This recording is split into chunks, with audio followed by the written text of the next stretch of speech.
Good morning, class 7th. Students, in the previous class, we have completed our chapter number 3, and in this class, we are starting a new chapter, chapter number 4, growing up as boys and girls, which is related to a civics portion. So, introductory part में हमें ये introduction दिया जाता है कि जब पहला question हमारे दिमाग में ये अराइज होता है कि कोई एक बेबी का बर्थ हुआ है कि वो लड़का है या लड़की। ये हमें इस बात से मतलब नहीं है कि जो बच्चा है या फिर जो मदर है वो हेल्दी है या नहीं, इससे ज़्यादा हमें उसके जेंडर पे, मतलब वो लड़का है या लड़की, उसमें ज़्यादा एक तरीके से इंटरेस्ट होता है। A child's upbringing depends much on the whether it is boy or girl। और जो उसे बड़ा किया जाता है, जिस तरीके से वो बड़ा होता है, वो किस पे डिपेंड करता है, या तो वो एक लड़की है या तो लड़का है। दोनों की अपब्रिंगिंग बहुत अलग होती है। सोसाइटी हमें ये बताती है कि गर्ल्स को क्या करना चाहिए और बॉयज़ को क्या करना चाहिए। This practice is not restricted in a society only. Most societies more or less follow similar patterns of behaviour. और अगर हम हमारी सोसाइटी की बात करें, ज़रूरी नहीं है यहाँ कम होता है, कहीं और भी ज़्यादा होता है, या कम बहुत ज़्यादा होता है। Some scholars are of the views that the behavioral pattern of boys and girls are different because they are determined by their respective society and their values they teach। तो दोनों की बिहेवियर भी अलग होंगी। जिस तरीके से आप गर्ल को रख रहे हैं उस तरीके से बॉयज़ को नहीं रखेंगे, या फिर जिस तरीके से बॉयज़ को रखा जाता है गर्ल्स को नहीं रखेंगे। दोनों के बिहेवियर में भी बहुत सारे चेंजेस आते हैं, क्योंकि वो सोसाइटी से ही सीखते हैं, उसी से ही सीख के उनके बिहेवियर में वो चेंजेस आएंगे। Different attitudes, behavior, patterns of boys and girls are influenced by schools, religion, caste, family and the society as a whole। सभी चीज़ों का इफेक्ट पड़ता है हमारे गर्ल एंड बॉय के बिहेवियर और एटीट्यूड्स, किस तरीके से वो किस सिचुएशन में रिएक्ट करेगा, सारी चीज़ों का इफेक्ट इन सब पर पड़ता है। The distinction between the gender creates inequality between boys and girls in their work fields and day to day life. और जो हम भेदभाव लड़का और लड़की के साथ करते हैं वो उनके बिहेवियर में देखने को तो मिलता ही है, और काम में भी देखने को मिलता है कि कौन सा काम लड़के का है, कौन सा काम लड़की का है ही नहीं। The main factors that give birth to the discrimination between boys and girls are. अब सबसे बड़ी बात यह है कि डिस्क्रिमिनेशन शुरुआत कहाँ से होती है?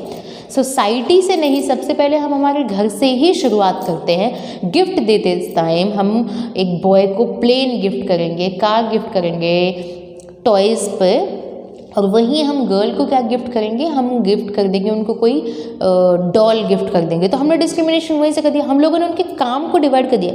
तुम प्लेन चलाओगे और लड़कियाँ गुड्डे गुड़ियों से खेलेंगी। तो घर से ही शुरुआत हो जाती है, फैमिली से, फिर स्कूल से शुरुआत होती है।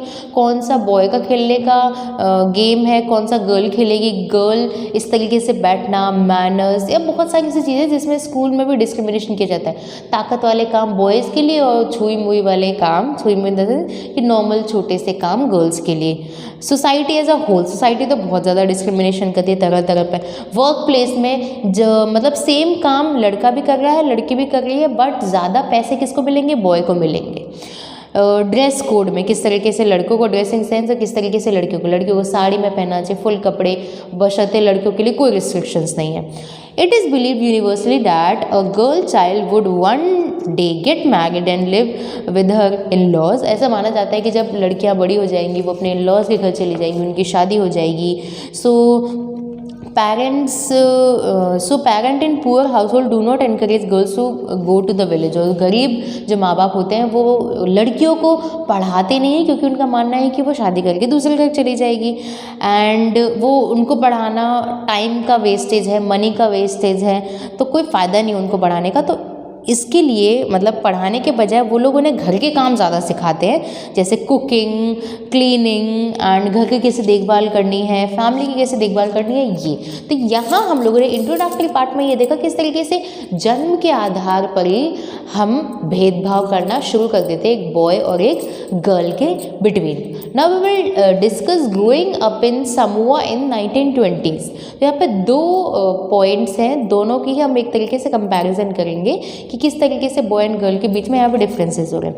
अ group of small island in the southern part of Pacific Ocean are Samoa islands.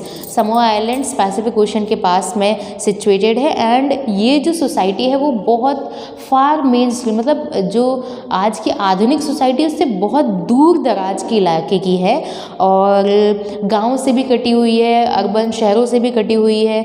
According to a case study in 1920s it was found that children did not go to school. मतलब 1920s की बात करें, Samoa island के जो बच्चे थे वो school में नहीं जाते थे। They were suppose to take care of their younger siblings. उन्हें घर में रखा जाता था ताकि वो अपने छोटे भाई बहनों का ध्यान रख सकें। They were taught many things at home during various stages of their life. और जिस तरीके से वो बड़े होते जाते हैं उनकी लाइफ के अलग अलग स्टेजेस में उन्हें डिफरेंट बातें सिखाई जाती हैं। उन्हें घर में रखा जाता है अपने छोटे भाई बहनों का ध्यान रखने के लिए। जैसे ही जो बॉय है वो 9 ईयर्स का हो जाता है, वो बड़े जो बॉयज़ हैं उनको ज्वाइन कर लेता है, अपने बड़े भैयाओं को ज्वाइन कर लेता है ताकि वो फिशिंग सीख सके, प्लांटिंग सीख सके, कोकोनट तोड़ना सीख, planting coconuts from the older boys. Whereas ऐसे काम बॉयज़ के लिए डिसाइडेड हो जाते हैं कि आप कोकोनट तोड़ना सीखें, फिशिंग करना सीखें। और वहीं गर्ल को क्या काम दिए जाते हैं, अपने छोटे भाई बहनों का ध्यान रखें and doing odd jobs at home. घरों पे ही रह के आपको काम करना है। आफ्टर द एज ऑफ 14 साल के बाद the girl also took up fishing. Girls को भी फिशिंग करना 14 साल के बाद सिखाया जाता है, प्लांटेशन करना, बास्केट बनाना बॉयज़ की तरह। Cooking was done by boys in special cooking houses where girls are also help with preparation. तो यहाँ पर बॉयज़ एंड गर्ल्स दोनों की कुकिंग एक्सपीरियंसेस हो रहे हैं। Once the girl became teenager they gained more freedom and work shoulder to shoulder with boys. जैसे जैसे बड़े होती जाती है गर्ल्स, कंधे से कंधा मिलाकर वो लड़कों के साथ काम करती हैं। और जो बॉयज़ हैं उनको भी कुकिंग सीखनी पड़ती है and various stages even girls did what the boy did and vice versa. तो यहाँ पर हम डिस्क्रिमिनेशन नहीं देखेंगे समोआ आइलैंड्स में कि गर्ल को छुई मुई बना के रखा जा रहा है, उन्हें बाहर के काम नहीं करने दिए जा रहे हैं, एकदम घर पे ही रहना है, बिल्कुल नहीं। समोआ आइलैंड्स के जो लोग हैं वो जैसे जैसे जो गर्ल होती है वो बड़ी होती जाती है, उसको बॉयज़ के अकॉर्डिंग ही काम दिए जाते हैं। Now we will discuss growing up as male in Madhya Pradesh in 1960s. Growing up as male in Madhya Pradesh in 1960s. So हम लोगों ने समोआ आइलैंड का एग्जाम्पल देख लिया। नाउ अब हम मध्य प्रदेश का एग्जाम्पल, जो कि इंडिया का ही एक स्टेट है। This is an account of experience of growing up in small town Madhya Pradesh in 1960s। Boys and girls use to study together till 5वीं क्लास तक। 5th क्लास तक बॉयज़ एंड गर्ल्स साथ पढ़ते हैं। उसके बाद उन्हें सेपरेट स्कूल्स में भेज दिया जाता है, बॉयज़ के और गर्ल्स के अलग अलग स्कूल्स में। गर्ल्स स्कूल का जो डिज़ाइन होता है वो डिफरेंट होता है। उनका एक कोर्टयार्ड होता है जिसके अंदर उन्हें रह के खेलना अलाउ होता है और लड़कों से दूर रहना, मतलब लड़कों से दूर रहने की उन्हें परमिशन दी जाती है। उन्हें परमिशन क्या मतलब उन पे एक ऑर्डर थोपा जाता है कि आपको बॉय से दूर रहना है। And the boy school has no enclose courtyard. और जो बॉयज़ का स्कूल है वो चारों तरफ से एक तरीके से बाउंड्री से घिरा हुआ नहीं है, बशर्ते अगर गर्ल स्कूल की बात करें। एंड बॉयज़ का स्कूल एकदम खुला हुआ प्ले ग्राउंड की तरह है। Even the streets were use differently by boys and girls. Boys सड़कों का यूज़ अलग तरीके से करते हैं, गर्ल्स अलग तरीके से करती है। बॉयज़ साइकिल चला रहे हैं, ट्रिक्स मतलब जो स्टंट बोलते हैं हम वो कर रहे हैं, एंड खेलते कूदते वो लोग घर जा रहे हैं। वही गर्ल्स चुपचाप धीरे धीरे चलती हुई अपने घर तक जाती है ग्रुप्स में, एंड इसलिए ताकि कोई उन पर अटैक ना कर दे। The boys watch eagerly as girls returned home. Now, so we find that there were different ways and environment we grow up in. It is the society that teaches us how to behave, what is right, what is wrong. तो अभी हमने example Madhya Pradesh के example ले देखा, boy का school अलग है, girl का स्कूल अलग है। गर्ल का स्कूल चारों तरफ से घिरा हुआ है जिसके अंदर उन्हें खेलना है।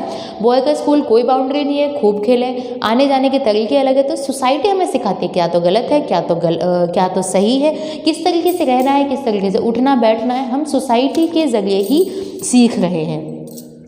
Right from early childhood boys get different toys to play. वही फर्स्ट एग्जाम्पल जो मैंने दिया था वही यहाँ पर इनलिस्टेड है कि बचपन से ही हमें ये बता दिया जाता है, बॉयज़ को डिफरेंट खिलौने दिए जाते हैं, जैसे कार दी जाती है, गन दी जाती है। वहीं लड़कियों को छोटे किचन के जो खिलौने होते हैं ना, जिसमें छोटी गैस, छोटा बेलन और चकला, जो भी सारी चीज़ें होती है वो गर्ल के लिए होती है। मतलब किचन का सेट आप लड़की को दोगे एंड जो गन है वो बॉय को दोगे, तो वहीं से डिस्क्रिमिनेशन स्टार्ट हो जाता है। और यहाँ पर एक टेबल दी गई है किस तरीके से डिस्क्रिमिनेशन है। बॉय को क्या क्या मिलता है, dress, pant, shirt, T shirt, वहीं लड़कियों को स्कर्ट मिलती है। गेम्स भी अलग अलग हैं इन लोगों के, जॉब्स भी अलग अलग डिसाइडेड कर रखे हैं। तो क्या है, यहाँ पर डिस्क्रिमिनेशन साफ साफ हम देख सकते हैं। As boys and girls grow up, they have different aims and objectives in lives. Boys wish to get a job or establish a business. Girls generally wish to get married and have a children. मतलब जिस तरीके से society ने हमारी upbringing की है उस तरीके से हमारा भी मेंटल स्टेटस हो जाता है। बॉय जो है वो बड़े होके कोई जॉब सर्च करेंगे, जॉब ढूंढेंगे, जॉब करेंगे। वहीं गर्ल का क्या मतलब होता है, मेन मोटो, शादी करके और उसके बाद दे हैव चिल्ड्रंस, मतलब उनके बच्चे हो जाते हैं। मतलब उनका काम मेन क्या है, घर पे बैठना। Most of them become house wife, और इस वजह से जो अधिकतर गर्ल होती है वो हाउस वाइफ बन के ही रह जाती हैं। बल्कि जबकि अगर वो केपेबल है तो बाहर जाके जॉब कर सकती है या फिर घर में ही जॉब कर सकती है, बट फिर भी सोसाइटी की वजह से उन्हें हाउस वाइफ बन के रहना पड़ता है। This situation is fast changing in towns. पर अब आजकल सिचुएशन पूरी तरीके से शहरों में चेंज हो चुकी है, सिटीज़ में चेंज हो चुकी है। गर्ल अपने जो करियर है उसे चेंज कर रही हैं, बशर्ते वो हाउस वाइफ बनने के बजाय वर्किंग वुमेन बनना ज़्यादा प्रेफर कर रही हैं। बाहर जाके कंधे से कंधा मिला के जो मेन हैं उनके साथ काम करती हैं। बट फिर भी सोसाइटी के लिए अभी भी कंडीशन उतनी अच्छी हम नहीं कह सकते हैं वुमेन्स के लिए। So by this topic, by this class we have completed 2 topics, growing up in Samoa, दोनों कंधे से कंधा मिला के चल रहे थे। यहाँ पर हमने कुछ डिस्क्रिमिनेशन देखा, बट आजकल की सोसाइटी चेंज हो रही है वो भी हम लोगों ने देखा। Now in the next class we will discuss valuing house work. Thank you for this class.